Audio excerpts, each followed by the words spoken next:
अब आगे जो वॉर्स आ रही हैं, अदादो शुमार, टेक्नोलॉजी, किसके पास कितनी नंबर गेम है, ये सब अब पीछे रह गया है, पुरानी बातें, गोला बारूद कैसा है।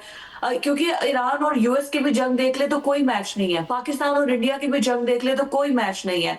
लेकिन फिर भी वो जज़्बा या फिर वो स्ट्रैटेजी है जिससे हम जो है ये जंगें जीत जाते हैं, या हम सुपर पावर्स को भी घुटने टेकने पर मजबूर कर देते हैं। जो एक न्यू वॉर ट्रेंड बन चुके हैं, सबसे पहले तो इसको मार्का हक पर ज़रूर बात कीजिएगा।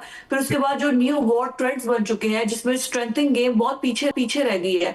लेटेस्ट मिसाइल टेक्नोलॉजी की बात होती है, मिसाइल सुप्रीमेसी की बात होती है, तो हमारी मिसाइल सुप्रीमेसी क्या है? जी बहुत शुक्रिया फिजा आप और भट्ट साहब आपने इनवाइट किया।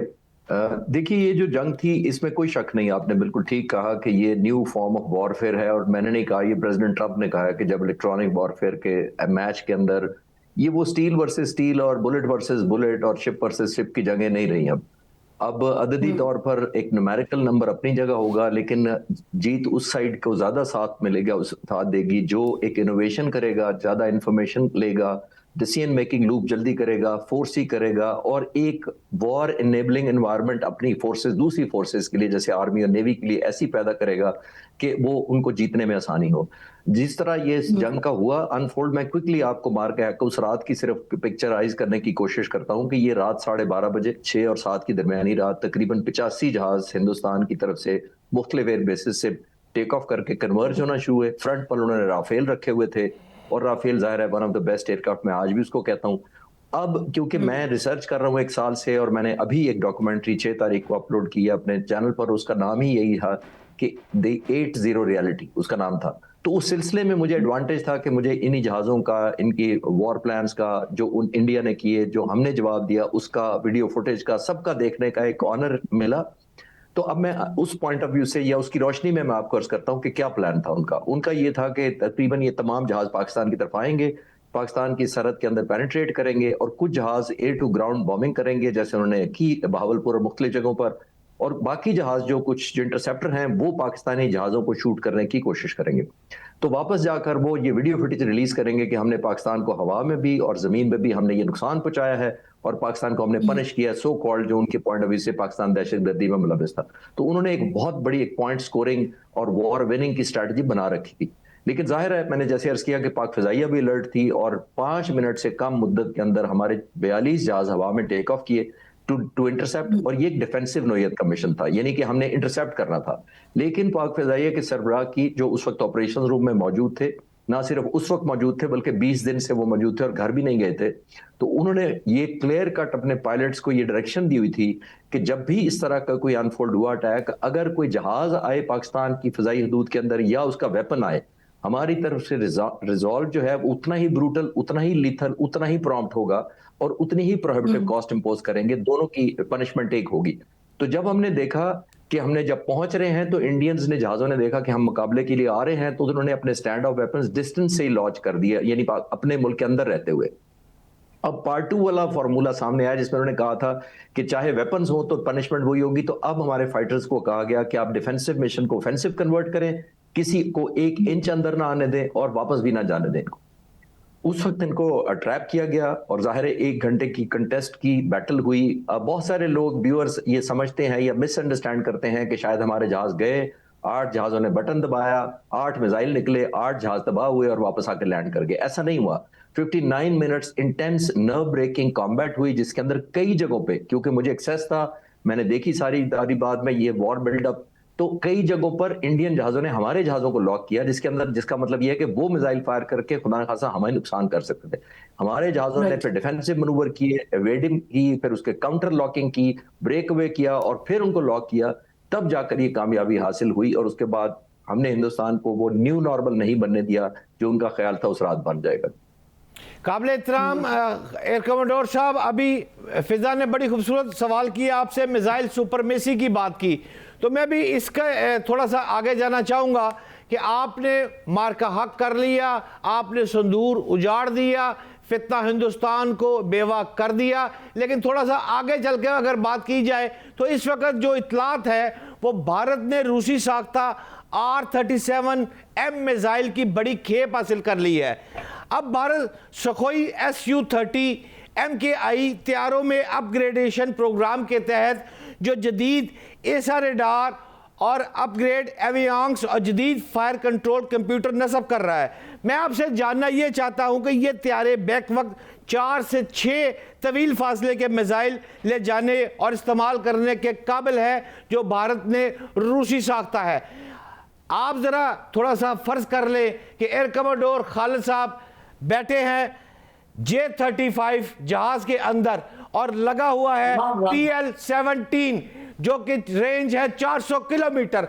तो दोनों जहाज सामने हैं। खालिद साहब उस वक्त क्या सूरत हाल होगी और कहां खड़ा होगा भारत का रूसी साख्ता R-37M? जनाब एयर कमोडोर साहब। भट्ट साहब आपका शुक्रिया। आप हर दफा मेरा ख्याल है हमारा कोई प्रोग्राम खाली नहीं गया जिसमें J-35 का आप जिक्र नहीं करते। मेरा ख्याल है आप इंडियन को डराते रहते हैं, तो ऐसा ना किया करें। On the light this is on the lighter note. देखिए, वेपन्स जंग नहीं जीतते, या लीडर्स जीतते हैं, आपकी ट्रेनिंग जीतती है और आपका जो विल टू फाइट होती है वो बड़ा इंपॉर्टेंट होता है। इससे कोई फर्क नहीं पड़ता। मैं कई दिनों से अब चैनल पर आ रहा हूँ मार के हक के दिनों में तो खास तौर पर, और बहुत सारे दोस्त इस तरह स्पेसिफिकली तो सिनेरियो नहीं बिल्ड करते, लेकिन वो कहते हैं जी सुना है हिंदुस्तान अब दोबारा सोच सकता है हमले करने पर या हमला कर सकता है। तो मैं उनको कहता हूँ हाँ जी, सोचने में भी कोई पाबंदी नहीं है, हमला करने में भी कोई पाबंदी नहीं है, लेकिन मसला ये है कि हमें फिर जवाब देने पे भी कोई पाबंदी नहीं है। क्योंकि आपने जब इनिशिएटिव करते हैं, जब आप ऑफेंस लॉन्च करते हैं, तो आपके बहुत बड़े एडवांटेजेस होते हैं। अब किसी वेपन से आ जाएं, MKI से आ जाएं या मिराज 2000 और ले लें या राफेल 100 और खरीद लें, आपने जब भट्ट साहब इनिशिएटिव आपके हाथ में होता है, तो मैं कई दफा कह चुका हूं, आज फिर रिपीट कर देता हूं, इनिशिएटिव आपके पास होता है, आपके पास चॉइस ऑफ वेपन्स आपके पास होता है। जब आप हमला करने जा रहे हैं ऑफेंस के तौर पर, आपके पास टारगेट आपने चुनना होता है, टाइम आपने चुनना होता है, शॉक एंड सरप्राइज आपके हक में होता है। इतने ज्यादा एडवांटेजेस जब लेकर आप हमला करते हैं, तो फिर आप पर लाजिम है कि अपनी जो कौम है जिसने तकरीबन $90 बिलियन आपको बजट दिया है, उसको वॉर ट्रॉफी दिखाएं कोई।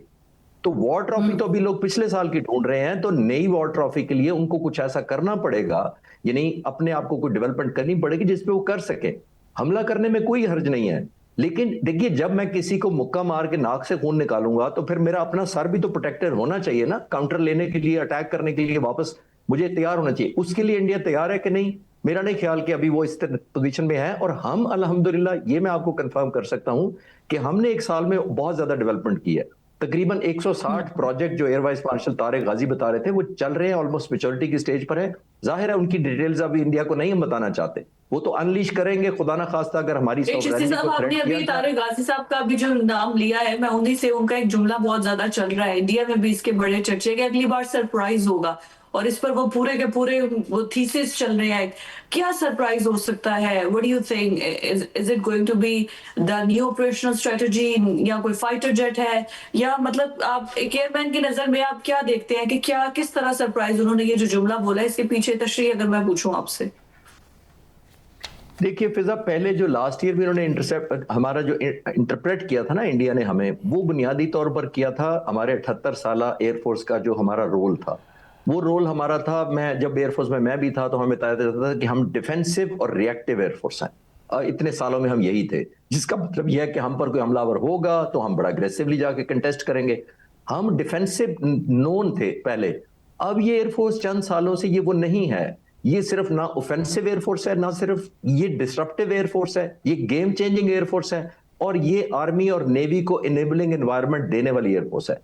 और सबसे बड़ी बात है, सरप्राइजेस तो तफसील में बाद में जाऊंगा, ये वो एयरफोर्स है जिसने मई 2025 में भी लेडर ऑफ एस्केलेशन अपने हाथ में रखा, जिसका मतलब ये है कि ये टेम्पो भी कंट्रोल खुद कर रही थी। हमारे कुछ एक्शंस जो उस वॉर में थे और जिसकी मैंने डॉक्यूमेंट्री बनाई है जिस पर, और पूरा साल मैंने रिसर्च की, और उसका नाम ही जैसे मैंने कहा कि 80 रियलिटी है, उसके अंदर लेडर ऑफ एस्केलेशन मैं इस तरह साबित करने की कोशिश करूंगा कि 10 मई 2025 को हमारे ड्रोन्स ने जाकर आगरा एयरबेस पर, एक उनका जहाज था A-50 एयरबोर्न अर्ली वार्निंग, ये बहुत वाइड बॉडी होता है, बोइंग जैसा होता है, उसके ऊपर एक रेडार लगा होता है। उन्होंने बॉडी ली थी रशिया से, रेडार लिया था इजराइल से, बहुत जबरदस्त कॉम्बिनेशन थी, स्ट्रेटेजिक उनका एसेट था।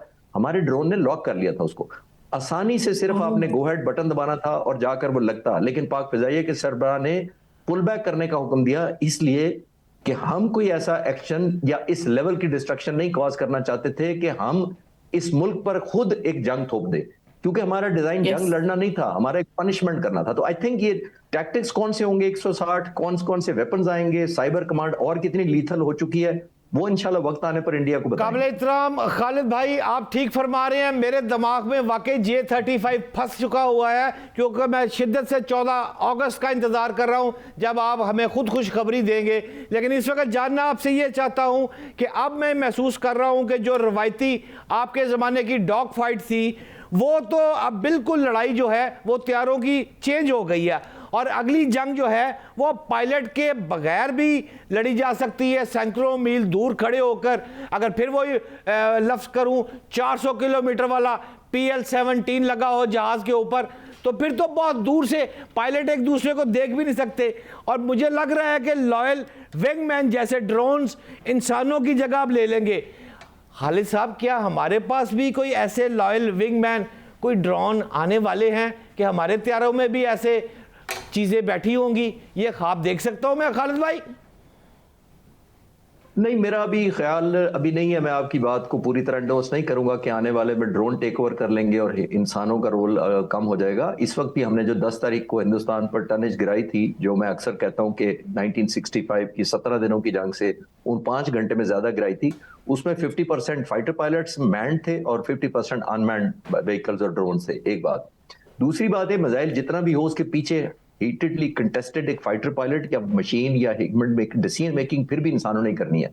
उस रात जो थोड़ी सी मैंने आपको मंजर कशी करने की कोशिश की है, जब lock unlock break lock and relock and इस तरह के एवेजन मनूवर्स हो रहे थे, वो ड्रोन नहीं कर सकते। वो एक डिसीजन मेकिंग फाइटर पायलट के पास ही होगी, ऑपरेशन रूम में कमांड एंड कंट्रोल संभाले होगी।